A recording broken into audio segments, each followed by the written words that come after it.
What is up, everybody? This is Lyle with No Hippie Trucking and Transportation, and I just wanted to come up with a video kind of going over some questions that I would ask a trainer if I was to be going into TNT training, and some questions I probably should have asked when I went on the truck with my first trainer. So these are questions that I would ask in a conversational form.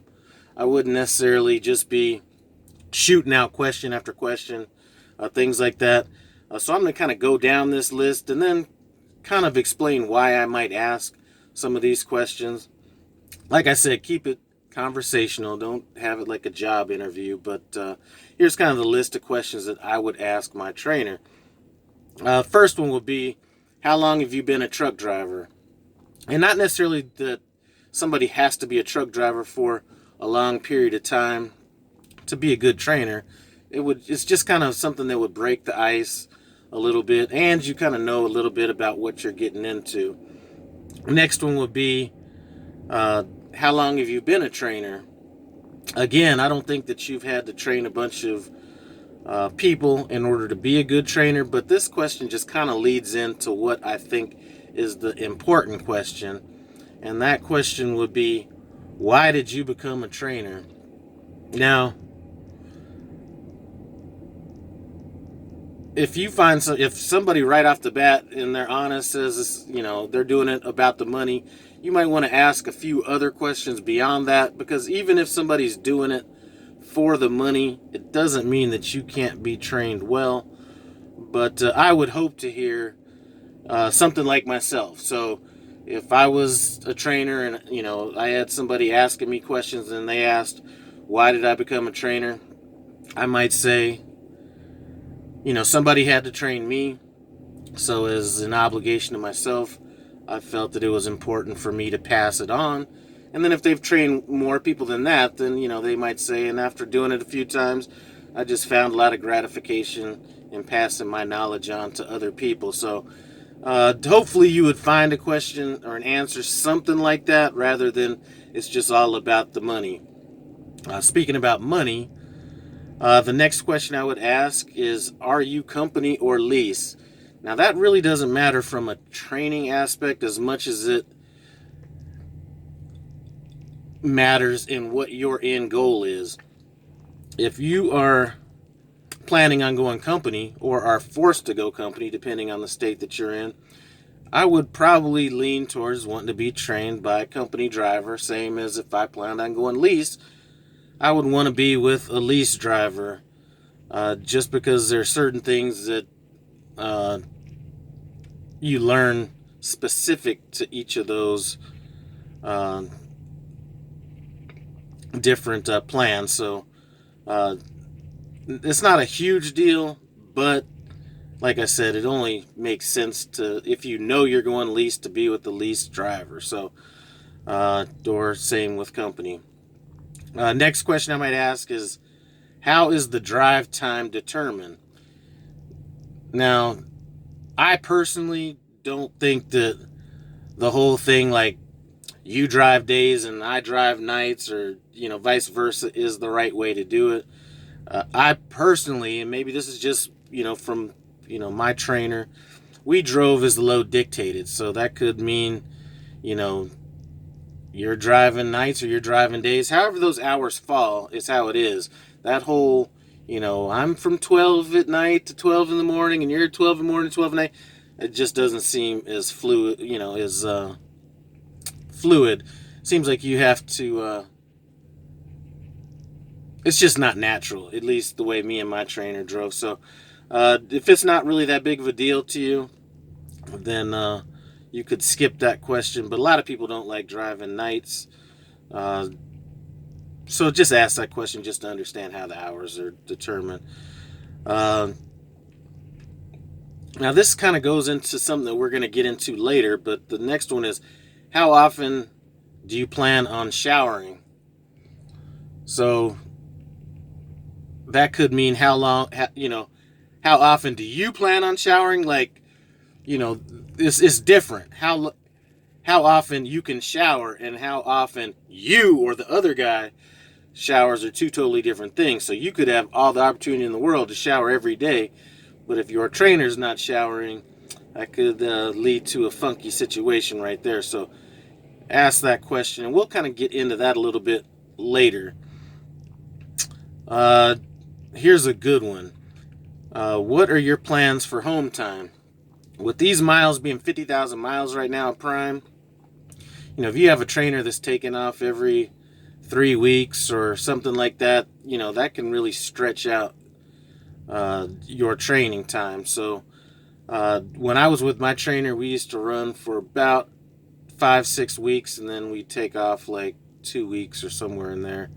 And really, it was only 1 week for him because it took him an extra week to get back. But while you're sitting at home, you're not getting any miles. So find out how often they plan on being home.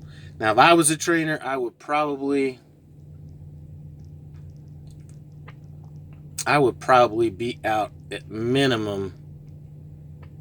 You know what? If I was out with the trainee that just wanted to knock it out, I would probably stay out as long as I could just to get those miles knocked out, so I might sacrifice my own home time just to get them through their miles, but just figure that out, okay? How much backing practice will I get? Now, me and my trainer never went out of our way to go, backing or something like that, but there are some trainers that I've seen that'll just stop at a truck stop, hit a bunch of different things. But you at least want to know that you're going to be able to get some backing in. Like I mentioned in a previous video, I've heard of a trainer, and I've heard this multiple times, that they would not allow their trainee to back in their truck. So if somebody says they're not, that's not their job, or, whatever, or zero or whatever, or it sounds like they're not having any plans on, teaching you how to back, do not get on that truck. And how many miles are you averaging? So I spoke with, a couple people, and, they were saying that they're on the truck with their trainer, and they're getting, 3,500 miles a week, or, somewhere in that neighborhood.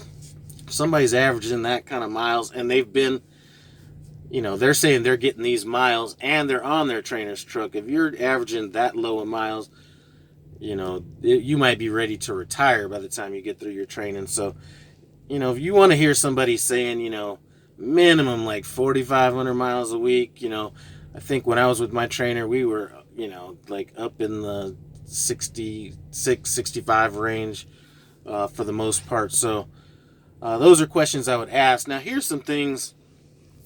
Aren't necessarily questions to ask, but if you're going into training, here's kind of what me and my trainer did. First thing we did when we got out there is he told me, because my first trainer did not do this. Second trainer, do you have your rewards cards? Okay, so, he encouraged me to get all the rewards cards. Then when it was time to fuel, I used my own rewards cards if it was my time to fuel. He wasn't trying to be all greedy and keep all the points for himself and, have me have to go to him like I'm a little... Anyway, I didn't have to go to him if I needed a shower because I had shower credits on these various cards. So I didn't worry about how often we were stopping and showering, because if it was my time to drive, primarily in the day, because usually if you're driving during the day, it's easy to find a spot to park. I'd just, on a 30-minute break, pull into a truck stop, use my rewards card, and get a shower. Didn't have to wake him up, didn't have to do anything. So hopefully you have a trainer that is allowing you to use your own rewards cards and fuel on your own rather than stacking up that on their self. And if not, at least pay for your showers. But I think that hoarding all those points for yourself is a little stingy. So see if your trainer is going to allow you to do that. Another thing that my trainer allowed me to do was, the second trainer. First trainer, no. First trainer was trying to dictate every single thing, but just allowed me to stop wherever, there really wasn't a lot of time to stop, I guess. My point is, he wasn't micromanaging the system. If I wanted to pull over wherever I wanted for a 30-minute break, or on those rare occasions if I was driving at night, maybe I wanted to take a nap somewhere, pull into a rest area, on my own, take a nap. I didn't have to run every little thing by him. And, same thing with fuel. One area my trainer did kind of lack on a little bit was he wasn't really pre-planning fuel stops for, the best fuel prices, things like that. So if we were driving and the truck needed fuel and there was a primarily Pilot or Flying J and I needed it, then I'd just pull in and get it.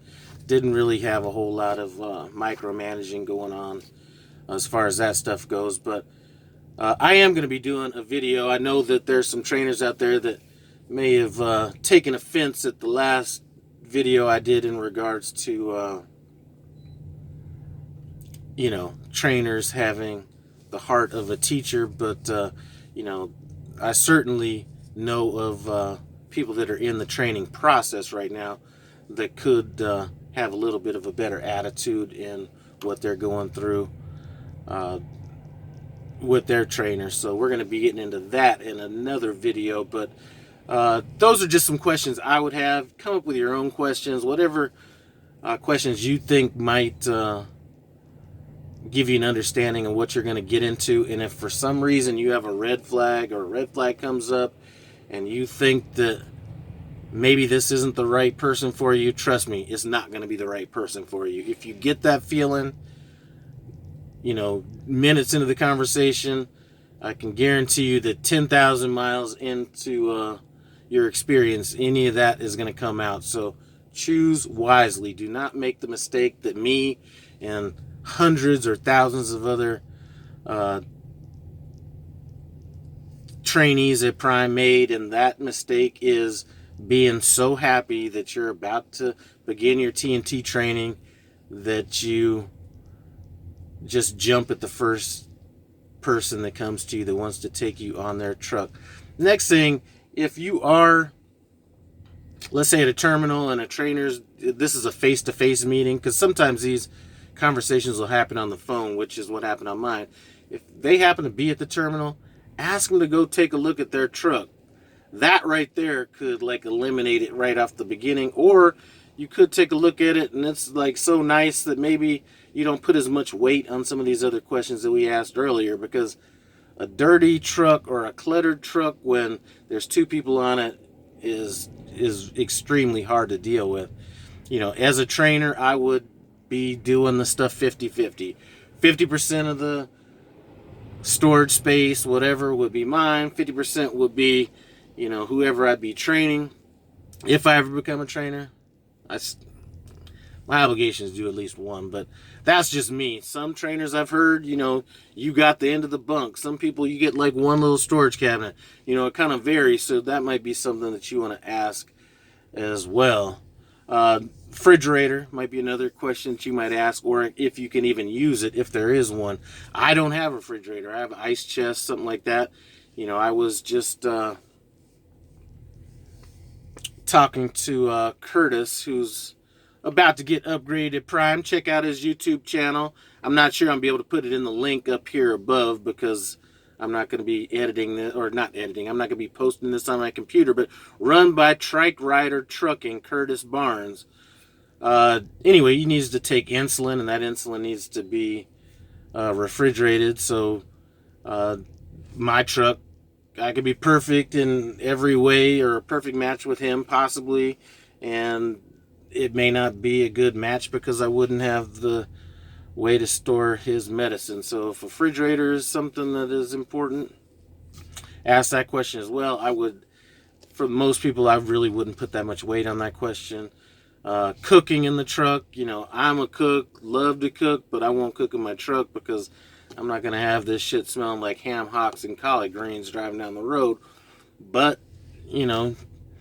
you might end up with a trainer that has an air fryer, crock pot, all that kind of stuff. That's important to you. I wouldn't put a lot of weight on it, but those are just things to know going into it. Anyway, I've rambled on long enough. I am about to pick up this load And listen, this load has got to be an essential load, because anybody eating this product here, especially this brand, it's got to be an emergency. But I'm picking up that load.